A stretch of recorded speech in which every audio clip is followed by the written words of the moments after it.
Olá e sejam muito bem-vindos ao Curiosidades Apícola. Se a apicultura é uma paixão, mas às vezes parece que a evolução parou, que não sai do lugar, bom, esta análise foi feita para quem está buscando o próximo nível.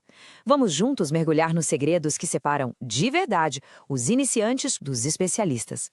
Sabe, é muito comum. Muitos apicultores, depois de aprender o básico, simplesmente param de evoluir. É como se atingissem um platô, sabe? Ficam estagnados. Mas a boa notícia é que para sair desse platô não se precisa de uma nova ferramenta, não. O que precisa é de uma nova forma de pensar. Vamos descobrir juntos qual é.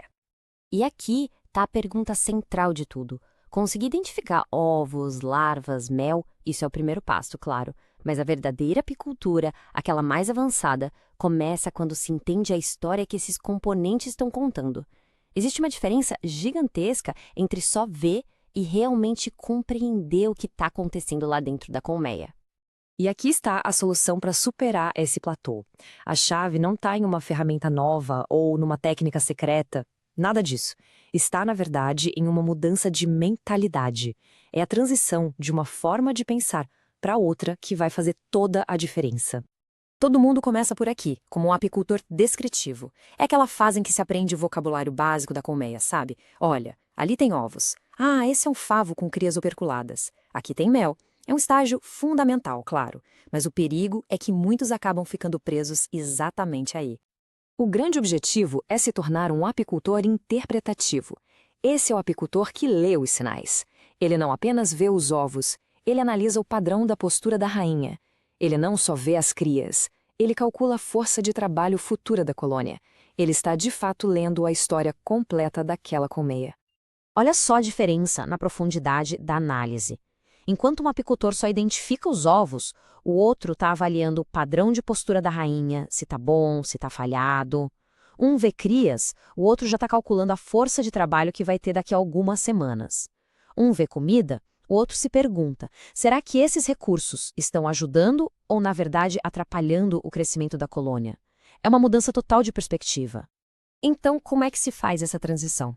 Bom, a resposta está em entender que as colônias de abelhas operam com base em padrões e ritmos que são previsíveis. Aprender a ler esses padrões é a habilidade central do apicultor interpretativo. E o padrão mais importante de todos para se analisar é, sem dúvida, o de cria.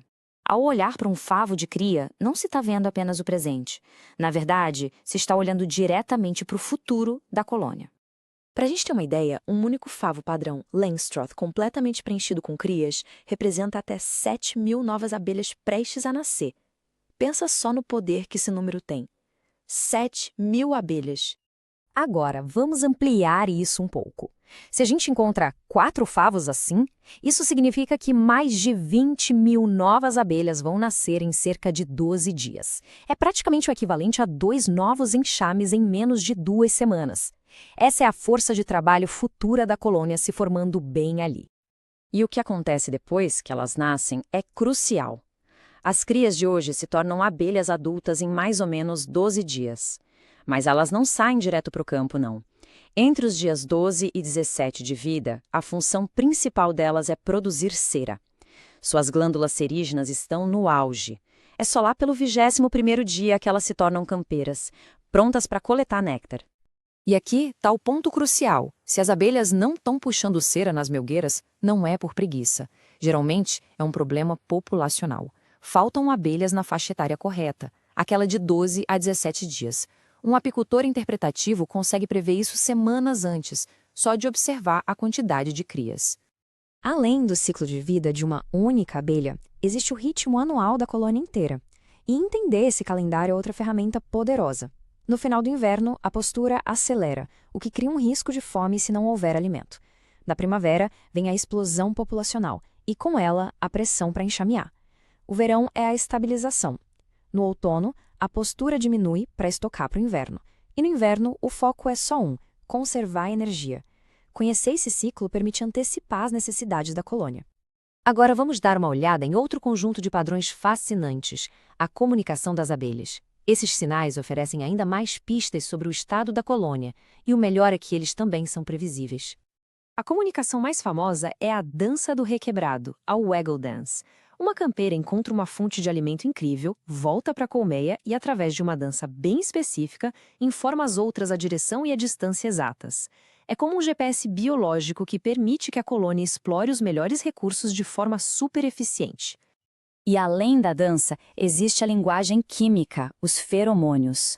O feromônio de alarme, que todo apicultor conhece bem, convoca a defesa. O feromônio da rainha, o QMP, é o que mantém a colônia unida. É a assinatura química que diz, está tudo bem, temos uma rainha.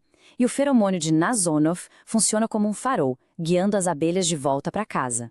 São mais padrões de comunicação que podemos aprender a ler. Ok, agora vamos juntar tudo isso. Ao entender esses padrões, o ciclo das crias, o ritmo das estações e a comunicação, um apicultor interpretativo consegue fazer algo incrível, usar uma única inspeção para enxergar através do tempo. E essa é a habilidade final. Ao olhar para as crias operculadas, se está vendo o passado. A rainha estava produtiva há algumas semanas. Ao olhar para os ovos e as larvas, se avalia o presente. E ao juntar todas essas informações, se projeta o futuro. Dá para prever qual vai ser a força de coleta de néctar daqui a 3 semanas e tomar decisões hoje para garantir o sucesso de amanhã. E essa frase resume tudo perfeitamente. A transformação de um observador que apenas descreve o que vê para um verdadeiro apicultor que interpreta e participa ativamente da história da colônia, enxergando todas as suas dimensões de uma só vez. Essa jornada para se tornar um apicultor interpretativo é contínua, sempre tem algo novo para aprender. Para mais análises como esta, não se esqueça de se inscrever no Curiosidades Apícola, curtir e compartilhar esse conteúdo com outros apicultores que também buscam evoluir. Muito obrigada e até a próxima!